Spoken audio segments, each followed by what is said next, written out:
علم نور ہے عشق کے بول، زبان و بیان تعارف قرآن، تحریر کیجئے سفر ہے مگر اکیلے۔ آئیے شروع کرتے ہیں پہلا سیگمنٹ جس کا نام ہے علم نور ہے۔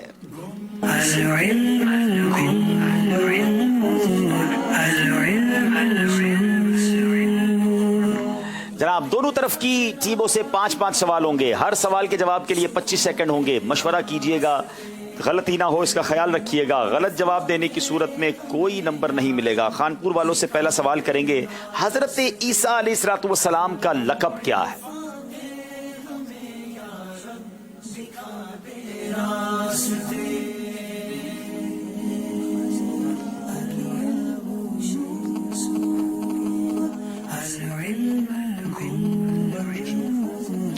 حضرت سیدنا عیسیٰ علیہ السلام کا ایک لقب کلمۃ اللہ ہے، کیونکہ آپ کی پیدائش کلمہ کن سے ہوئی، اور آپ کا ایک لقب روح اللہ بھی ہے، کیونکہ آپ روح الامین حضرت جبریل امین علیہ السلام کی پھونک سے پیدا کیے گئے، یا اس وجہ سے آپ کو روح اللہ لقب ہے کہ آپ مردہ دلوں کو روح ایمانی بخشا کرتے تھے، اس لیے آپ کو روح اللہ کا لقب عطا۔ کیا بات ہے، سبحان اللہ، کلمت اللہ بھی لقب ہے، روح اللہ بھی لقب ہے، جواب درست دے دیا ہے۔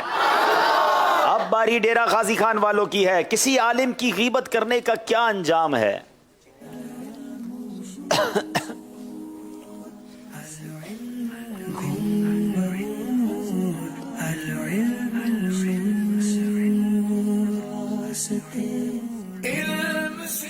حضور پاک صلی اللہ تعالی وسلم نے ارشاد فرمایا، جو کسی عالم کی غیبت کرتا ہے تو وہ قیامت کے دن اس حال میں آئے گا کہ اللہ تعالیٰ اس کی پیشانی پہ لکھ دے گا کہ یہ اللہ تعالیٰ کی رحمت سے مایوس ہے۔ قیامت کے روز اس کے چہرے پر لکھا ہوگا یہ اللہ کی رحمت سے مایوس ہے۔ غیبت ویسے ہی بڑا گناہ ہے، مگر کسی عالم دین کی غیبت کرنا یہ اور بڑی برائی ہے۔ جواب درست دے دیا ہے۔ المسجد حصن حسین من الشیطان، اس کا ترجمہ بتائیں۔ اس کا ترجمہ یہ ہے کہ مسجد شیطان سے بچنے کے لیے ایک مضبوط قلعہ ہے۔ مسجد شیطان سے بچنے کے لیے ایک مضبوط قلعہ ہے۔ جواب درست دے دیا ہے۔ کلم الناس علی قدر عقولہم کا ترجمہ سنائیے۔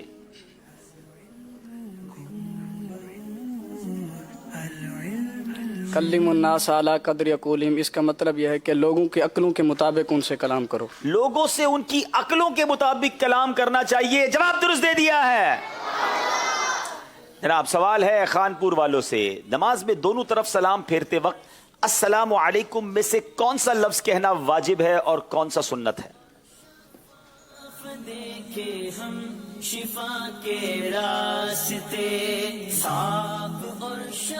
دونوں طرف نماز کے اندر سلام پھیرتے وقت السلام علیکم میں سے لفظ السلام کہنا یہ واجب ہے، اور علیکم کہنا جو ہے یہ سنت ہے، واجب نہیں ہے۔ جی، دونوں طرف سلام پھیرتے وقت لفظ السلام یہ دونوں بار واجب ہے، جبکہ لفظ علیکم واجب نہیں بلکہ سنت ہے۔ جواب درست دے دیا ہے۔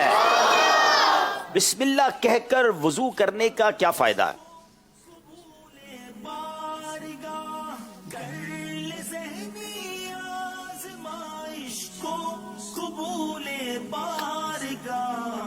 جو بندہ بسم اللہ کہہ کر وضو کرتا ہے تو اس کے سر سے لے کر پاؤں تک سارا جسم اس کا پاک ہو جاتا ہے، اور جو بسم اللہ کہہ کر وضو نہیں کرتا تو اس کا وہی جسم، اس کے وہی اعضاء پاک ہوتے ہیں جن کو وہ دھوتا ہے۔ جی، پورا جسم پاک ہو جاتا ہے اگر کوئی شخص بسم اللہ کہہ کر وضو کرے۔ البتہ ایسا نہیں ہے کہ کسی پر غسل فرض ہے تو وہ بسم اللہ کہہ کر وضو کر لے تو وہ پاک ہو جائے گا۔ یہ اور طرح کی پاکی ہے کہ جس میں برکت پورے جسم کو مل جائے گی، تو بسم اللہ شریف پڑھ کر وضو کرنا چاہیے۔ جواب درست دے دیا ہے۔ خانپور والوں سے سوال ہے، بازار میں اللہ کا ذکر کرنے کی کیا فضیلت ہے؟ روایت میں آتا ہے کہ جو بازار میں اللہ کا ذکر کرتا ہے تو اللہ تبارک و تعالی بازار والوں کی تعداد کے برابر اس کے گناہ معاف فرما دیتا ہے۔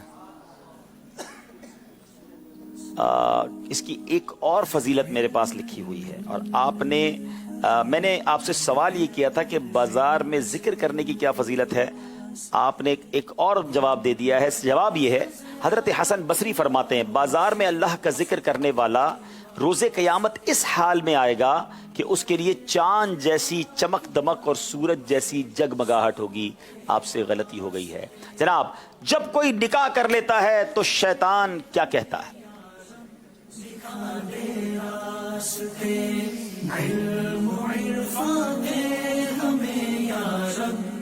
جب کوئی نکاح کر لیتا ہے تو شیطان ہی اس کے ساتھ کھڑا ہو کر روتا ہے اور کہتا ہے اس نے مجھ سے 2/3 ایمان مضبوط کر لیا. ہائے افسوس. شیطان کہتا ہے ہائے افسوس، ابن آدم نے مجھ سے 2/3 دین بچا لیا. جواب درست دے دیا ہے. بتائیے خانپور والوں، نکاح کو نکاح کیوں کہتے ہیں؟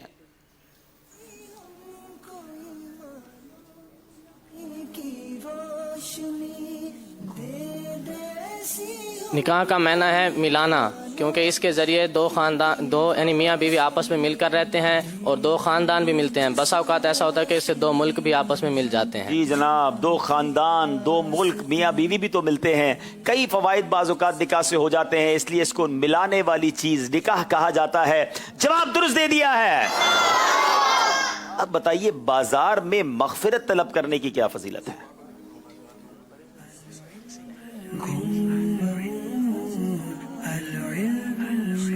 جو بندہ بازار کے اندر مغفرت طلب کرتا ہے تو اللہ تبارک و تعالیٰ جتنے لوگ بازار میں ہوتے ہیں ان کی تعداد کے مطابق اس کے بخشش فرماتا ہے، گناہ بخش دیتا ہے.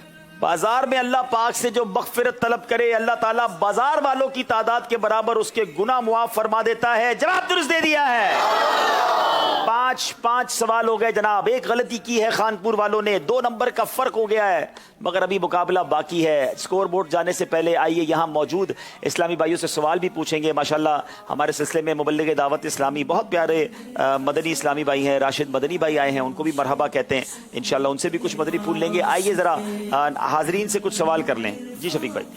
سوال یہ ہے کہ یہ بتائیے کہ حضرت عیسیٰ علیہ السلام کی والدہ کا نام کیا تھا؟ انشاءاللہ عز و جل تحفے میں متبرک پانیوں کا مجموعہ. جی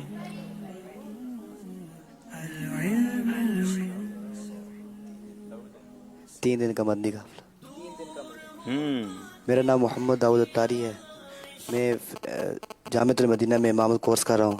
اس کا جواب یہ ہے کہ حضرت مریم جی حضرت بی بی مریم رضی اللہ تعالی عنہ، ان کا جواب بالکل درست ہے. ماشاءاللہ ان کو تحفہ دیا جا رہا اچھا ہے. ایک اور سوال کرتے ہیں. حضرت عیسیٰ علیہ السلام کے والد کا نام بتائیں.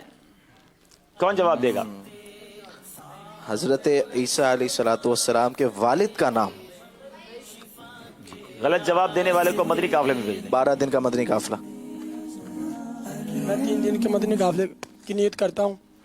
حضرت عیسیٰ علیہ السلام کے والد ہے ہی نہیں تھے. اچھا والد بغیر باپ کے پیدا ہوئے. جی یہ اللہ کی قدرت کی نشانی ہے، آپ بن باپ کے پیدا ہوئے. ابھی تو ہم نے سنا کہ حضرت جبریل علیہ السلام کی پھونک آپ نے دم کیا تھا بی بی مریم پر، اور حضرت مریم کے یہاں حضرت عیسیٰ کی ولادت ہوئی. جواب درست دے دیا ہے جناب. چلے جناب اب چلتے اسکور بورڈ کی جانب اور دیکھتے ہیں اسکور بورڈ ہمیں کیا بتا رہا ہے. علم کا ذریعہ بنا اس کو جہاں کے واسطے. 10 نمبر ہے ڈیرہ غازی خان.